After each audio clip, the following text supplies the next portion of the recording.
बच्चों आज हम पढ़ने वाले हैं बहुत ही प्यारा टॉपिक कक्षा 7 का पाठ 8 मुगल साम्राज्य की स्थापना। मुगल साम्राज्य की स्थापना। तो मुगल साम्राज्य की स्थापना कैसे हुई? एक मुगल साम्राज्य था जिसका नाम था बाबर। क्या नाम था उसका? बाबर। बाबर एक मध्य एशिया का शासक था। वहां पर मजे से अपना शासन चला रहा था, लेकिन वो एक महत्वाकांक्षी था।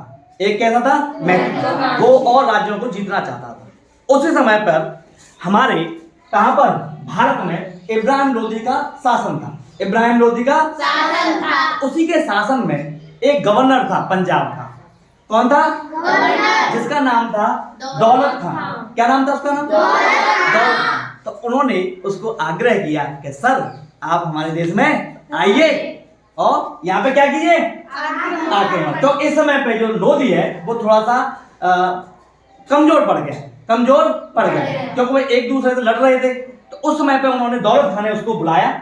तो 1526 में बाबर हमारे देश पर मध्य एशिया से हमारे देश पर आक्रमण करने आ गए।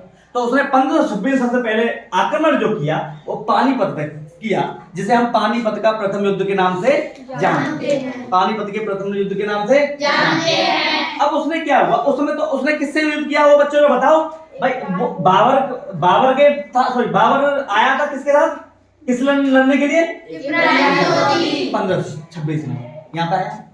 अच्छा, अब आप ये पूछ सकते हैं साहब ये जो बाबर था इतनी दूर से मध्य एशिया से यहाँ पे लड़ने आया था, तो वो आया कैसे होगा? भारत एक उस समय पे एक सोने की चिड़िया था। और सोना भाई हर कोई आदमी पैसा अपना साम्राज्य बढ़ाना चाहता है। ऐसी उसकी भी इच्छा थी कि वो अपना साम्राज्य बढ़ाए। तो वो यहाँ आता है और यहाँ देखता है कि भारत में बहुत पैसा है, तो वो यहाँ पे अपने शासन करने आता है। यहाँ पे क्या करने आता है? शासन आया था। तो इसमें इब्राहिम लोदी को, उसमें भारत का जो शासक था वो उसका नाम था इब्राहिम लोदी, जो लोदी वंश का अंतिम शासक था। तो यहाँ पे आके इसको इब्राहिम लोदी को हरा देता है। फिर क्या होता है बच्चों, जैसे हम जानते हैं कि बाबर बहुत ही महत्वाकांक्षी था और उसका एक ही सपना था कि वो भारत पर अटैक कर दे, आक्रमण करे। लेकिन आक्रमण करे उसके पास जो घुड़सवार थे वो बहुत ही एजुकेटेड थे और जो तलवारबाज थे वो भी बहुत अच्छे थे। और उसके पास एक विशेष चीज थी जिसका नाम था तोप। उसके पास बहुत सारी तोपें भी। अब बताओ घुड़सवार या बहुत सारे लोग हों, तलवारबाज हों, तोपों के सामने चल पाएंगे क्या? क्या जीत सकते हैं तोपों से? नहीं जीत सकते। तो तोपों की वजह से ये इब्राहिम लोदी को हरा देता है। फिर एक समय तक वेट करता है, इंतजार देखता है। और उस समय पे एक राजपूत थे, राजपूत एक दूसरे से लड़ रहे थे।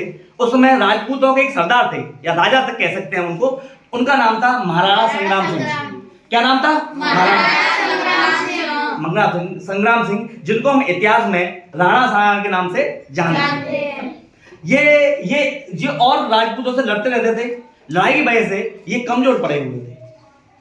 इसका उसने फायदा उठाया बाबर ने, और बाबर ने करेक्ट एक साल बाद 1527 में इस पर आक्रमण कर दिया, जिसमें राणा साहब की को हार हुई। इसकी क्या हुई? हार गया।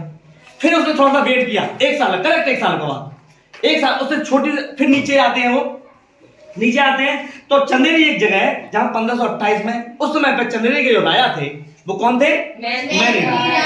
इनको भी हरा देता है उसी रणनीति के खिलाफ, मतलब एक साजिश में। फिर उसके बाद थोड़े समय, एक साल बाद, फिर मतलब हर एक साल का अंतर है, 15, 26, 27, 28 और 29, हर एक साल में बड़ी रणनीति के साथ चलता है। अंत में जो अंतिम शासक था, घाघरा युद्ध हुआ अफगानी सरदारों के साथ। कौन थे यहाँ पे? और बाबर, इन दोनों में, जिसमें बाबर की क्या होती है? विजय। बाबर जीत जाता है। इस तरह से मुगल साम्राज्य की जो स्थापना की थी वो किसने की थी? बाबर ने। अब पूरे भारत पर किसका राज हो गया? बाबर। तो हम कह सकते हैं कि बाबर ने इस साम्राज्य की स्थापना की। अच्छा, बाबर के बारे में थोड़ी सी और जानकारी रखते हैं छोटी मोटी, कि बाबर को बहुत कला ही नहीं, उसको कला के साथ साथ युद्ध भी बहुत अच्छे से आता था, युद्ध भी करना जानता था। क्योंकि हम देख रहे हैं यहाँ पे उसने 4 युद्ध जीते। तो युद्ध जानता था, तो जानने के साथ साथ वो कलम का सिपाही भी था। किसका सिपाही था? कलम। उसको 2 भाषाएं आती थी, एक तो फारसी थी और दूसरी तुर्की। और उसने इस भाषा में, फारसी और तुर्की में अपनी किताबें लिखी हैं, जिनको जब आदमी खुद से किताब लिखता है उसे क्या कहते हैं? आत्मकथा। तो जो फारसी में लिखी है उसको हम कहते हैं, फारसी में अनुवाद जो किया उसको हमने नाम दे दिया बाबरनामा। इससे पहले जो मुख्य की जो किताब थी उसका नाम था तुजुक-ए-बाबरी। तुजुक-ए-बाबरी जो किस भाषा की थी? तुर्की। जिसको अनुवादित करके फारसी में लिख किया, जिसको हमने नाम से जानते हैं बाबरनामा। बहुत बहुत धन्यवाद।